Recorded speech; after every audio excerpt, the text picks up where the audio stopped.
Merhaba arkadaşlar, kanalıma hoş geldiniz. Bugünkü modelimize şöyle güzel bir ipimiz var. Bununla başlayacağız. Şöyle 100 gram 250 metre uzunluğu olan bir ip. Bununla harika bir model başlayacağız. İpime uygun kullanacağım şiş 3,5 numara. Modelimiz oldukça güzel ve kolay bir model. Umarım siz de beğenir benimle yaparsınız. Dilerseniz yapım aşamalarına geçelim. İlmeklerimizi çıkartarak başlayalım. Bu model için ilmek sayısı 6 ve 6'nın katları artı 5 ilmek ekleyeceğiz sonuna. Yapacağımız örgüye göre ilmek sayımızı bu şekilde ayarlayıp modelimizi kurabiliriz. Ben şöyle küçük bir anlatım yapacağım. Az bir ilmek sayısına ihtiyacım var. Tamamlayıp geliyorum. Ben ilmeklerimi çıkardım. Arka yüzünde de bir sıra ters ördüm. Zemin oluşturmak için. Çünkü lastik kullanmayacağım. Ben lastiksiz yapacağım için bu şekilde yaptım. Modelin birinci sıra ön yüzündeyim. Kenar ilmeğimi örmeden aldım. Bir sıra düz örüyorum. Birinci sıra ön yüzünde ilmeklerimizi düz örelim.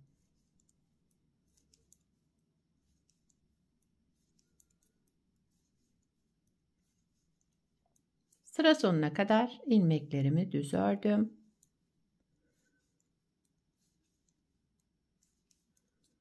Evet, sıramı tamamladım. İkinci sıra arka yüzündeyim. Kenar ilmeğimi örmeden aldım. Bütün ilmeklerimi ters örüyorum. İkinci sıra arka yüzünde ilmeklerimizi ters örelim.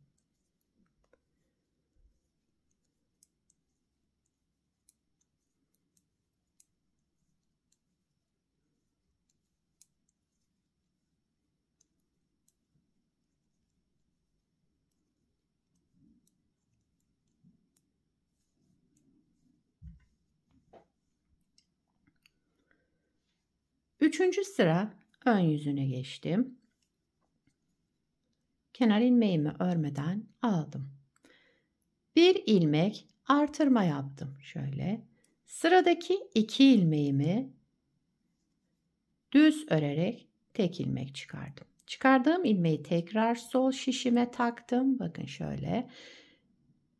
Devamındaki ilmeği de o çıkardığım ilmeğin üstünden geçirerek bıraktım ve ilmeğimi sağ şişime aldım. Yani burada 3 ilmekten 1 ilmek çıkarmış olduk. Eksiltme yaptık. Kenardaki ilmekler içe doğru döndü. Ortadaki bakın altta kaldı. Tekrar bir artırma yaptım. Bir başında yapmıştım. Bir de kesme işleminden sonra yaptım. Devamında 3 ilmek ters örüyorum. 1, 2, 3.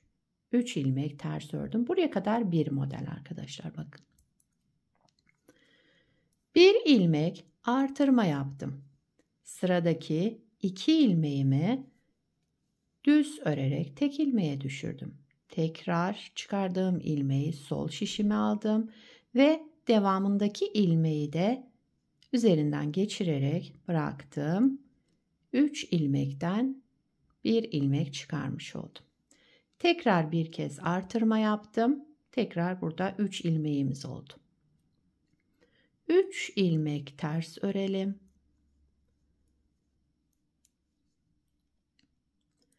Sıradaki 3 ilmeğimizde yine kesme işlemi yapacağız. Önce bir artırma yaptım. Daha sonra sıradaki 2 ilmeğimi düz örerek tek ilmeğe düşürdüm. Sol şişimi aldım bu ilmeğimi. Diğer 3. ilmeğimi de üzerinden geçirerek bıraktım. 3 ilmekten 1 ilmek çıkarmış olduk. Tekrar bir artırma yaptım. Kenar ilmeğimi de ördüm. 3. sıra ön yüzünde bu işlemleri yaptım. 4. sıra arka yüzünde bütün ilmeklerimi ters örüyorum. Bu modelde sadece 3. sırada işlemimiz var arkadaşlar. Şu şekilde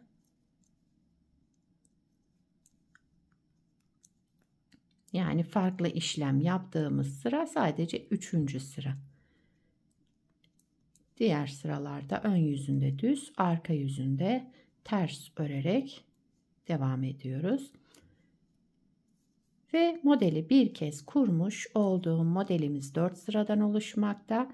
4. sıramı da arka yüzünde ters örerek tamamladım. Model böyle. Tabii ki ilerledikçe kendini gösterecek harika bir model. İsterseniz bir kez daha kuralım.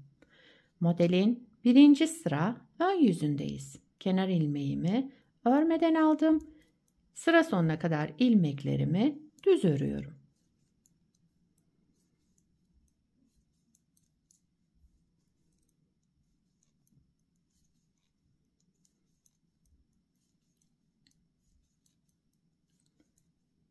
Evet. Sıra sonuna geldim. Kenar ilmeğimi de ördüm. 1. sıramı tamamladım. 2. sıra arka yüzündeyim. Kenar ilmeğimi örmeden aldım. Bütün ilmeklerimi ters örüyorum. 2. sırada ters öreceğiz.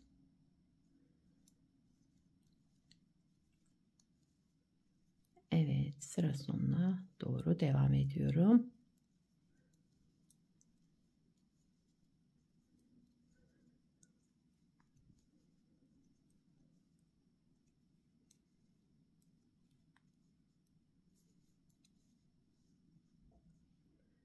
Sıramı tamamladım. 3. sıra ön yüzündeyiz. Burada kesme işlemi yapıyoruz yine. Modelde kaydırma yok. Aynı şekilde 1. modelde nasıl kurduysak 2. modeli de aynı şekilde devam ediyorum. Kenar ilmeğimi örmeden aldım. Devamında bir kez doladım. Artırma yaptım. Şu 3 ilmekte işlem yapacağız. 2 ilmeğimi düz örerek tek ilmek çıkardım. Kestim. Tekrar bunu sol şişime taktım. 3. düz ilmeğimi de aldım ve üzerinden geçirdim, bıraktım. 3 ilmeği burada kesmiş oldum. Tek ilmek çıkardım yani. Tekrar bir artırma yaptım. Devamındaki 3 ilmeğimi de ters ördüm.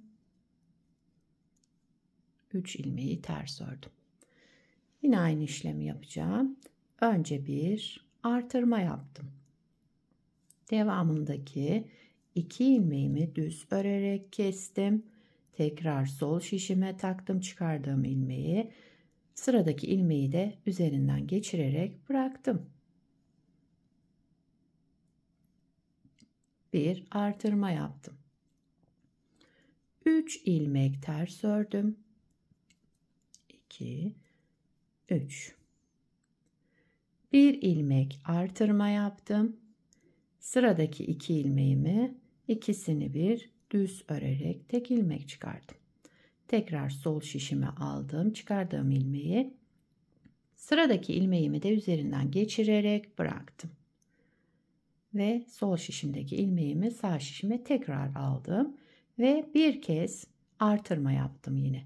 Bakın 3 ilmek yine oluştu burada. Kenar ilmeğimi de ördüm. 3. sıra ön yüzünde bu işlemleri yaparak tamamladık. 4. sıra arka yüzündeyim.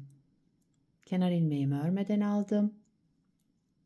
Bütün ilmeklerimi ters örüyorum.